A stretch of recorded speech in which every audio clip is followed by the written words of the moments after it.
Grab po natin. Yan po mga kaibigan, natin yung sasaksyan ang pag-akit ng isang mga batikang mga akyat pagdating sa puno. Siya daw po ay nanggaling pa sa Mindoro. Oops! Mga kaibigan, inyo po nasasaksyan. Munti ka na po siyang mahulog. Yan po mga kaibigan. Makit na po sa makit na po siya. Oops! Tila po may ibig makuha mga kaibigan. Tingnan po yung mga kaibigan kung paano niya. Oops!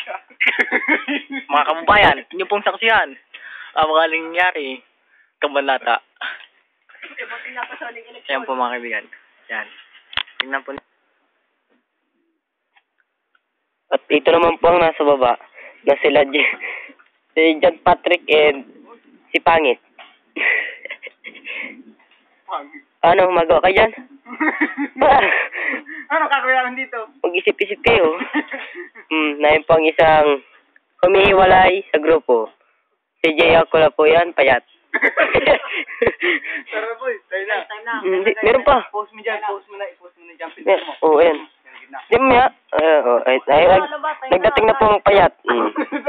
Nakasandala po siyang suot kasi nakahubad na. Maputi naman po siya pero payat. O, naka-split po yung isa, punit naman short. Patrick naman po, din na-split, baka mahulog sa balon. Ito po ang aming pinag-shootingan, ito po ang aming pinagkakainan. 2 bato po para sa inyo. Post pare ko. Ito naman po ang aking pagbaba. Happy birthday to you. Yan. Ay, Mia, ako naman daw. Hindi ka akin. Bisa mo na time na Ay, hello, ako Budoy. Uy. Bisa na. Busisita na tayo.